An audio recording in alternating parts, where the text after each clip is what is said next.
Otro tema que es interesante considerar dentro del marco del estudio del problema de los dos cuerpos en interacción gravitatoria mutua es el vector de Rangel-Lins. Dicho vector se ha marcado en rojo para 4 puntos distintos sobre esta órbita elíptica. Y una propiedad interesante de este vector es que es una constante del movimiento cuando se trata de un planeta que se mueve bajo la acción de una fuerza central que sigue la ley inversa al cuadrado. Sin embargo, hay situaciones en las que este vector de Rangel-Lins no es constante y pues ya vamos a ver qué es lo que pasa en esos casos. Aunque hasta el momento hemos utilizado las leyes de Kepler y la ley de gravitación de Newton para describir el movimiento de los cuerpos celestes, se debe aceptar que éstas no permiten efectuar predicciones muy precisas del movimiento de todos los planetas. Y esto es porque ocurre un fenómeno que se denomina precesión apsidal.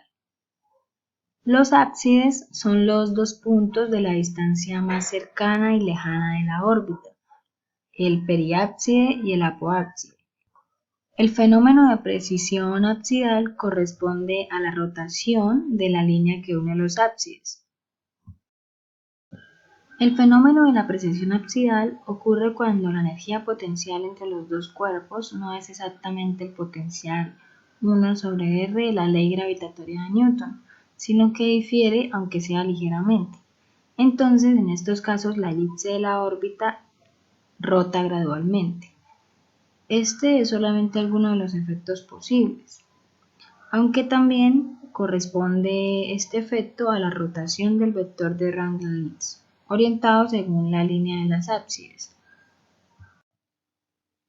En relación con el vector de Rangel-Lins, lo que sucedería y lo que se ve en el fenómeno de precesión es que este vector rojo que representa el vector de Rangel-Lins vemos que no es constante, de hecho rota, y hay sectores en los que está directamente apuntando hacia el Sol y otros en los que está justo en la dirección contraria o está tangencial a la órbita, toma diferentes direcciones, de manera que esta es una de las cosas que se observa en cuanto al vector de Rangel-Lins cuando se presenta el fenómeno de precesión apsidal.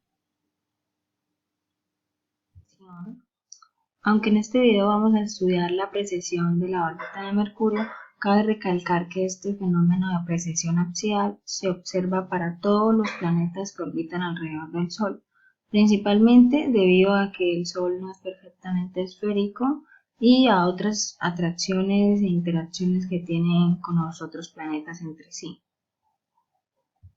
Aquello que no se podía explicar a partir de las leyes de Kepler y la teoría de Newton es este que vemos acá. Pues en ausencia de otras fuerzas, una partícula orbitando alrededor de otra, bajo la influencia de la gravedad newtoniana, debería recorrer la misma elipse perfecta eternamente. Pero lo que observábamos es que la presencia de otras fuerzas, como la gravitación de otros planetas, hace que esta elipse gire gradualmente. La velocidad de esta rotación, llamada precesión orbital, se puede medir con mucha precisión y su variación también puede predecirse conociendo las magnitudes y las direcciones de otras fuerzas. Sin embargo, las predicciones de la gravedad newtoniana no coinciden con las observaciones realizadas, tal como se descubrió en el año 1859 a partir de las observaciones específicamente del planeta Mercurio.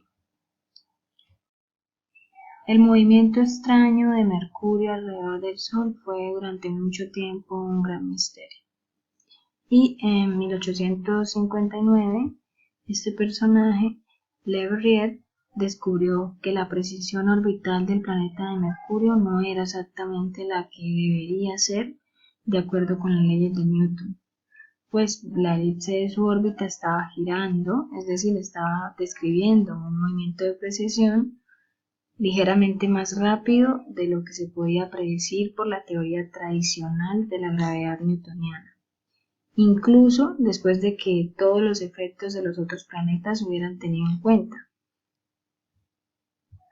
Y también a pesar de que se propusieron varias explicaciones clásicas como el polvo interplanetario, la esfericidad imperfecta, incluso se propuso una luna de Mercurio que no estaba detectada, o también un nuevo planeta que llamaron Vulcano. Después de que estas explicaciones fueron totalmente descartadas, los físicos se vieron impulsados a la hipótesis más radical. La ley inversa del cuadrado de la gravitación formulada por Newton era incorrecta. El efecto es muy pequeño, aproximadamente 2 grados por siglo, pero estaba muy por encima del error de medición y era necesario encontrar una teoría que estuviera bien planteada, que correspondiera efectivamente a las observaciones. El hecho de que la teoría no arrojara resultados satisfactorios, exactos, causó gran confusión en la física y en la astronomía de esa época. Era una sombra para la mecánica newtoniana que ponía en duda toda su perfección como teoría. Y posteriormente, la teoría de la relatividad general de Albert Einstein, publicada a principios del siglo XX, permite predecir que las órbitas de los planetas son elipses, pero dice que estas trayectorias sufren un ligero corrimiento debido a la curvatura del espacio-tiempo.